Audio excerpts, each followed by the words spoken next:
vamos a hablar acerca del sistema nervioso.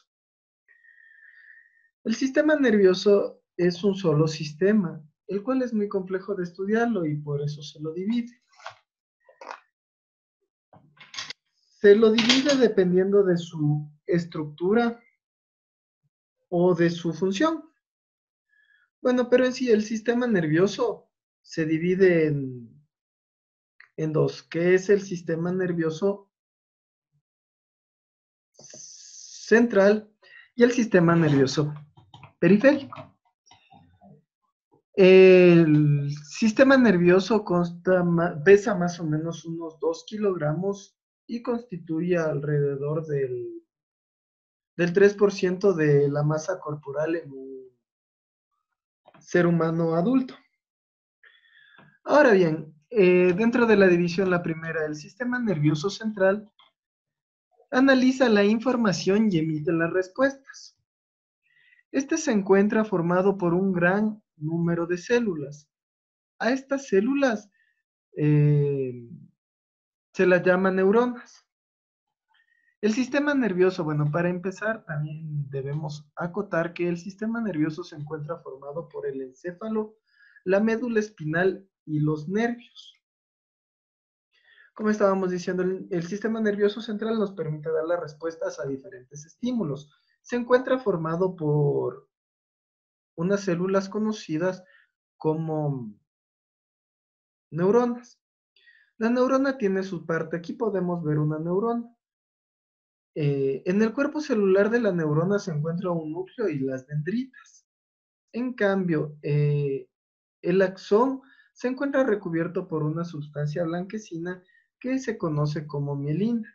Aquí también se encuentra la célula de Schwann y los terminales del axón.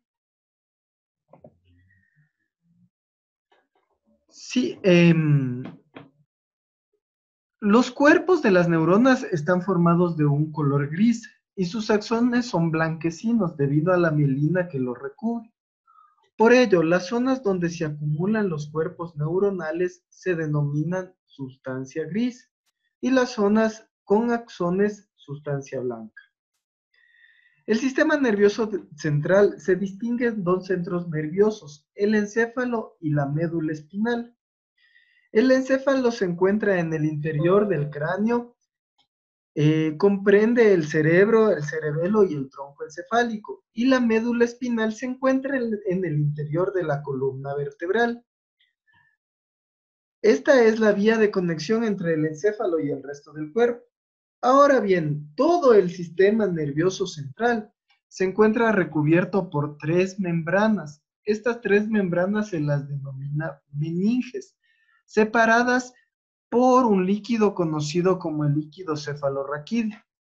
La función de las meninges y el líquido cefalorraquídeo es de proteger el sistema nervioso central, es decir, sirven como un amortiguador de los efectos que pueden causar cuando nosotros nos movemos muy fuerte o recibimos algún golpe.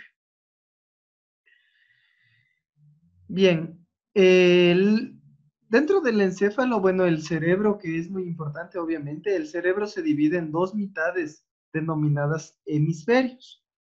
La corteza cerebral es la parte externa y presenta numerosos pliegues denominados circunvalaciones cerebrales.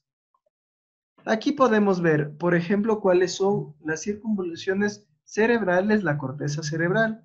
La sustancia gris se encuentra en la corteza y la sustancia blanca se encuentra en el interior del cerebro. Es decir, los axones se encuentran hacia adentro porque ellos son los que se encuentran, los de color blanco, debido a que se encuentran cubiertos por la mielina.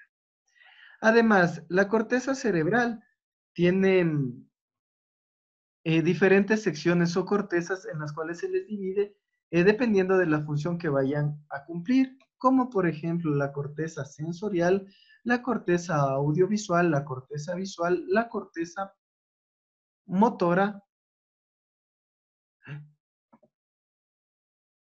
Chicos, sí, sí me escuchan, chicos.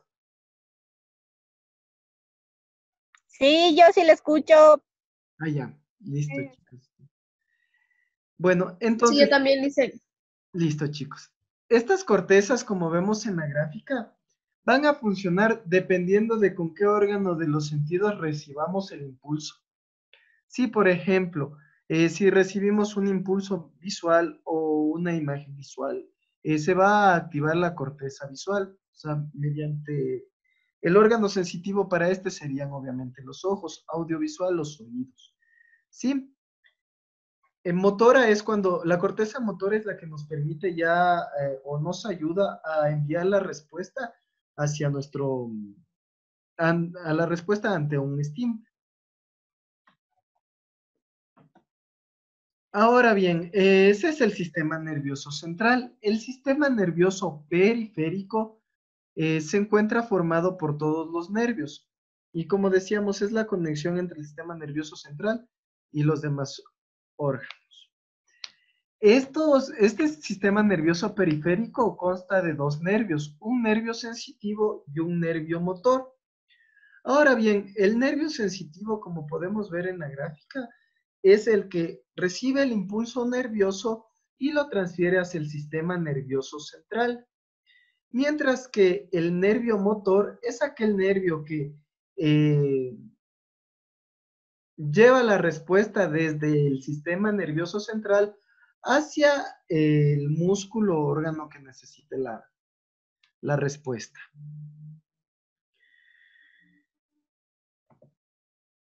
Muy bien. El sistema nervioso periférico, como les comentaba, comunica el sistema nervioso central con los órganos de los sentidos y con los órganos encargados de ejecutar la respuesta. Está constituido por una red de nervios que recorren nuestro cuerpo, los que parten del encéfalo y la médula espinal. Los nervios sensitivos están formados por neuronas sensitivas y estas se encargan de transmitir la información desde los órganos de los sentidos hasta el sistema nervioso central. Y los nervios motores están formados por neuronas motoras que transmiten los impulsos nerviosos desde el sistema nervioso central hasta los diferentes órganos del cuerpo. Ahora bien, el sistema nervioso periférico mantiene una subdivisión, que es la red nerviosa somática y la red nerviosa autónoma. La red nerviosa somática controla generalmente los movimientos voluntarios que tenemos, como mover las manos, parpadear los ojos, mover la cabeza, voluntarios de los músculos. En concreto, controla la musculatura esquelética. Pero dentro de esta red nerviosa somática también puede existir un movimiento involuntario, como por ejemplo un acto reflejo. ¿A qué se refiere con un acto reflejo? Esto es cuando nosotros involuntariamente o sin caer en conciencia o en cuenta, nos acercamos hacia algún material que esté sumamente caliente y nuestra mano está muy cerca, entonces automáticamente quitamos eh, la mano. Ese es un acto reflejo. Sí, y la red nerviosa autónoma, en cambio, controla movimientos involuntarios de los músculos. Particularmente controla la musculatura cardíaca y la lisa, como la de los vasos sanguíneos y la de los conductos de los diversos sistemas. Es decir, que gracias al sistema nervioso central y periférico, bueno, en sí, a todo el sistema nervioso, nosotros podemos reaccionar a los diferentes estímulos. En una función de la relación, esta nos permite percibir la información de nuestro cuerpo, tanto en el interior como en el exterior, para analizarla y elaborar una respuesta adecuada. De este modo podemos dividir la función de la relación en tres fases: percepción de la información, análisis de la información y emisión de la respuesta, que es de lo que se encarga nuestro sistema nervioso periférico y central. En la percepción de la información obtenemos información del ambiente que nos rodea mediante los órganos de los sentidos. Estos actúan como receptores de estímulos externos. Los estímulos externos pueden ser, ejemplo, la luz, el sonido, el sabor. Los sentidos son la vista, el oído, el equilibrio, el olfato, el gusto, el tacto. Pero también existen receptores internos que captan las condiciones del interior del cuerpo. Un caso de lo anterior son los barroreceptores, que captan los cambios de la presión sanguínea en las arterias. Por ejemplo, ese es un ejemplo. Ahora bien, el análisis de información, ¿cómo se da? Todos los estímulos captados por los órganos de los sentidos y por los receptores internos son transmitidos al sistema nervioso. Este analiza la información y genera una reacción o respuesta. A esta reacción que genera el sistema nervioso se lo conoce como respuesta. El sistema nervioso está formado por el sistema nervioso central y el sistema nervioso periférico. Acordémonos de eso. Y finalmente la emisión de la respuesta. Entonces la respuesta o reacciones de nuestro organismo son ejecutados por el aparato locomotor y el sistema endocrino, que se encargan de llevar a cabo el movimiento de los órganos y la regulación del funcionamiento. El sistema locomotor está formado por huesos y los músculos, y el sistema endocrino está constituido por diversas glándulas que elaboran unas sustancias denominadas hormonas. Ahora bien, vamos a hablar acerca del sistema endocrino. Les voy a presentar aquí al sistema endocrino. El sistema endocrino se encuentra formando por glándulas. Estas glándulas pueden ser glándulas endocrinas o glándulas exócrinas. Bueno, las glándulas exócrinas son las glándulas salivales, las glándulas sudoríparas. Las glándulas endocrinas, en cambio, son las glándulas que van a formar los compuestos conocidos como hormonas. Estos pueden ser de carácter peptídico o lipídico, peptídico y proteico. Las principales glándulas que tenemos, endocrinas que tenemos en el cuerpo, como vemos en la gráfica, son el hipotálamo, la hipófisis, la tiroides, la paratiroides, el páncreas, las glándulas suprarrenales, los ovarios y los testículos. Ahora bien, las hormonas son moléculas orgánicas, como les comenté, de naturaleza lipídica o proteínica, que son vertidas a la sangre, que las transporta hasta los órganos en los que deben actuar. A los órganos en los cuales debe de actuar se los conoce como órganos diana. La actividad de las glándulas endocrinas está controlada por el hipotálamo. Este hipotálamo en sí es un grupo de neuronas situada en la parte inferior del cerebro. Obviamente la función del hipotálamo es una función secretora. Las principales glándulas endocrinas del cuerpo, como lo habíamos visto en la gráfica o lo estamos viendo, es el hipotálamo. Pero el hipotálamo, ¿qué hormonas nos da? El hipotálamo se encuentra situado bajo, la hipófisis se encuentra situado debajo del hipotálamo. La glándula de la hipófisis se encuentra situada debajo del hipotálamo. Esta glándula hipófisis segrega 3 hormonas. La hormona del crecimiento, que activa el crecimiento y el desarrollo corporal. La prolactina, que estimula la secreción de leche después del parto.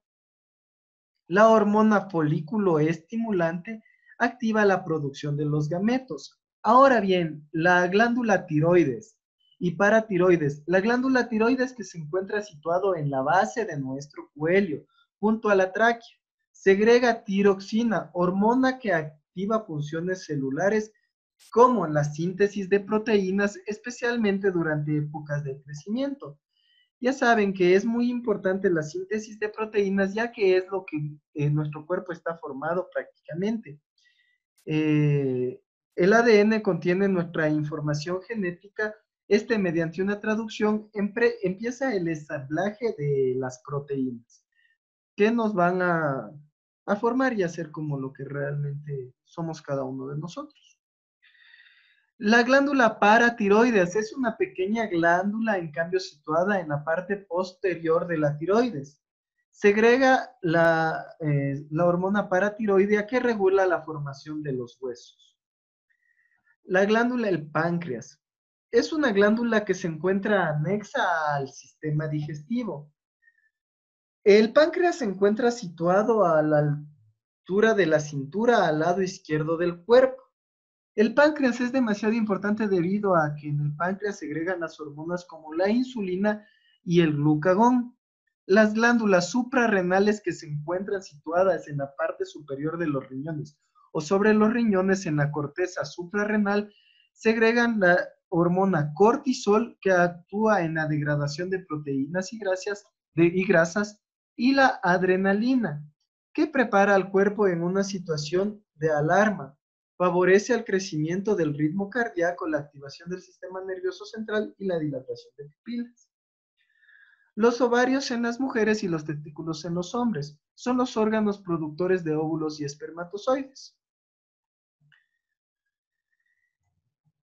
Ahora bien, vamos a explicar más o menos lo que o cómo actúa el páncreas. Entonces, nosotros, al momento de que, después de que comemos, automáticamente aumentan los niveles de azúcar o de glucosa en nuestra sangre. Acordémonos, la glucosa es un monosacárido, es un hidrato de carbono monosacárido, de hecho, el hidrato de carbono más conocido. Sí, que es un azúcar.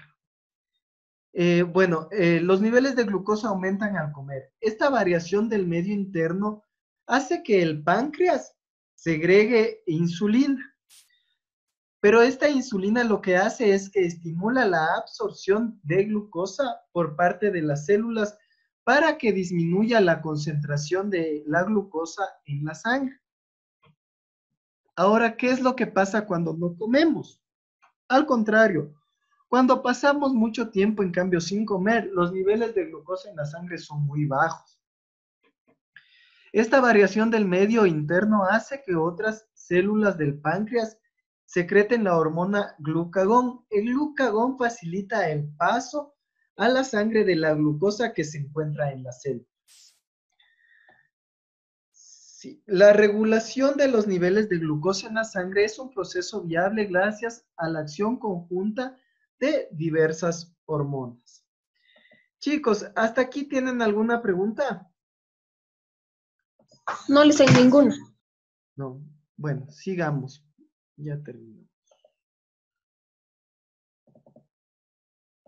Ahora bien, hay alteraciones en el sistema nervioso que se pueden dar al sistema nervioso. Uno de ellos es el ataque. Oiga, Listen, una pregunta. Diga. ¿Por qué el páncreas se daña? ¿Por qué? Porque el páncreas también tiene la función de desintoxicar. Entonces, obviamente, cuando tú te empiezas a... No le escucho, listen. ¿Ahí me escuchas? ¿Ahí me escuchan? No, ya lo perdí. ¿Ahí me escucha? Ahí, fuerte y claro. Ya. ¿Cómo te contaba? El páncreas también tiene como función desintoxicar a nuestro organismo. Sí, el páncreas y el hígado. Ahora, obviamente, cuando nosotros nos empezamos a intoxicar o metemos agentes externos muy fuertes a nuestro organismo, ya no pueden cumplir su función y empieza esta degradación del páncreas. Sí, y obviamente nuestro páncreas como órgano, como te estás dando cuenta, nos sirve mucho, ya que él además controla la glucosa y el glucagón, que son unas hormonas muy importantes. Ya sabemos que si no podemos controlar la glucosa en la sangre, que es lo que hace la insulina, podemos tener enfermedades como la diabetes. ¿Sí? Sí, ya entendí. Sí, listen. Gracias. Listo. Por eso las personas cuando toman mucho, ya son alcohólicas, les da cirrosis, que es cáncer. Ah, no, pero es al hígado también, pero también afecta al páncreas. Y ya que estos dos órganos también nos ayudan bastante en lo que es la desinfección. Bueno, sigamos con las alteraciones del sistema nervioso. Existe un sinnúmero de alteraciones del sistema nervioso, por ejemplo, el ataque de apoplejía. Consiste en problemas en la circulación y en el cerebro. Este último resulta seriamente afectado por el corte de aporte sanguíneo, que se da debido al bloqueo o deterioro de una arteria cerebral. Sí, esto es lo que nos puede dejar, lo que nos puede dar el ataque. Ahora también hay otra alteración que se puede dar al sistema nervioso, que es la conmoción. La conmoción, en cambio, es cuando eh, nuestro cerebro sufre un golpe muy fuerte y seco en la cabeza. Sí, causa una alteración. Las convulsiones. En esta alteración se producen contracciones musculares de forma muy violenta. Estas pueden ser cortas y se dan de manera muy recurrente. Las convulsiones pueden ser de larga duración o se pueden presentar como ligeras sacudidas que duran segundos. Frente a otras enfermedades, la epilepsia, diferentes formas de envenenamiento, nutrición no balanceado y defectuosa y enfermedades como la meningitis o los tétanos pueden producir estas convulsiones. Bueno, en cambio, enfermedades en el sistema nervioso, enfermedades como que, estas son alteraciones, enfermedades en el sistema nervioso son, por ejemplo, el Alzheimer, que es un trastorno mental grave debido a la degeneración temprana y acelerada de las neuronas y a la alteración de la comunicación entre ellas. Los síntomas de esta enfermedad degenerativa son la pérdida de la memoria y de la orientación, la incapacidad de aprendizaje y razonamiento, así como el deterioro de las capacidades y las habilidades adquiridas. Sí, ahora el sistema endocrino también tiene enfermedades como son el hipertiroidismo, el hipotiroidismo y la diabetes, como ya hablamos.